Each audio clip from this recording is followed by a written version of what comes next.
So the product that we have here today, being in Zimbabwean technology, by Zimbabweans, we are sure it will go a long way in terms of sustainability. Most of the materials that we use in our plants, we are getting them locally. So most of the things that we have here are all local. So this product is ours, it's yours, it's Zimbabwe. For us, we don't have to cry. The maintenance services are readily available. The unit that we have here is a 30 kg dual incinerator which can be fired by using either diesel or coal. How did we come up with this one? It was through our employer, FAO, who also recognized that when running these plants, at times institutions might fail to get diesel. Their first priority will be providing diesel to the ambulance, I'm sure. They then said, okay, to cater for that, can you come up with a dual plant? A plant that can either use diesel or coal, or even charcoal. We can use charcoal. I'm actually happy. This area here, we've got plenty of charcoal. Bro, what we don't want to do is to use firewood in there. I don't want our product to be associated with the destruction of our forest. If we are to use anything, let's use coal or charcoal. I think it's legitimate. Charcoal is legitimate. But we would prefer that we use diesel, because that burner is very efficient when it comes to incineration. So the incinerator that we have is a 30 kg dual fired incinerator. It can either use diesel or coal. The structural features that make up the incinerator, what we are seeing here is basically the outcome that we are seeing here is basically what we call the incinerator. This incinerator is further divided into two chambers. The first chamber that you can access from here is what they call the primary chamber. Within this chamber, that's where the combustion of your solid waste takes place.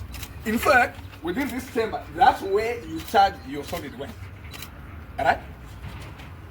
From the primary chamber, we have an access opening for those of you who might want to kneel down. There is an opening there. It then leads us into the secondary chamber. What happens in the primary chamber? We are incinerating the solid waste. But the byproducts of that incineration process of those solid waste will not have finished. We still want to further incinerate.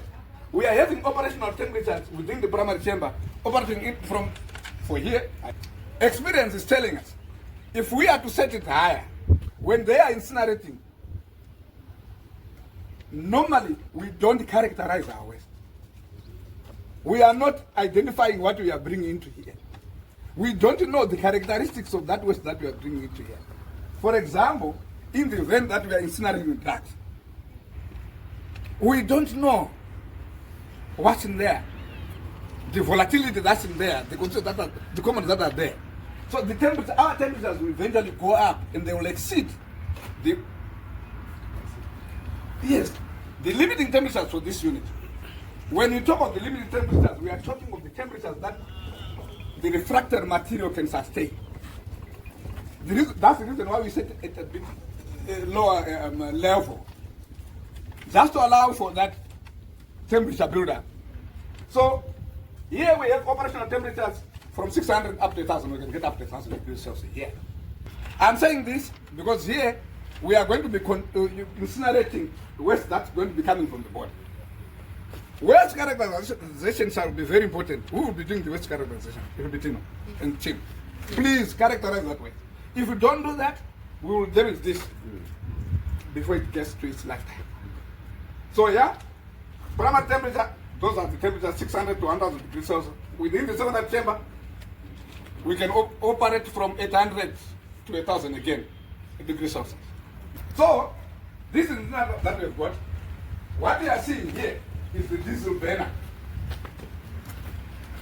That's the diesel burner that we are going to be using for our combustion here. Like I say, preferably let's use the diesel. Remember, the waste that we are going to be incinerating here is also going to be a fuel. We need diesel for startup and for maintaining our temperatures. As you are going to see, once the temperatures are set, the diesel will cut off. and the temperatures will be maintained because we are using the waste that's coming in as our fuel. Remember, it's going to be dried up. The moment it starts in the air, the moisture is going to go. So we are saying here, if we are to maintain it correctly, operate it correctly, fuel should not be a challenge. It can only be a challenge when our operational procedures and practices are not aligned. When our maintenance programs are not aligned. Like any other piece of plant and equipment, this product also needs maintenance, just like we do with our vehicles. That's the type of fire that we've been there. Can we go? You want to go out? Are you taking pictures? Okay. Hey, can you charge now? Can you charge me? Hey, there you are. Okay. Come on.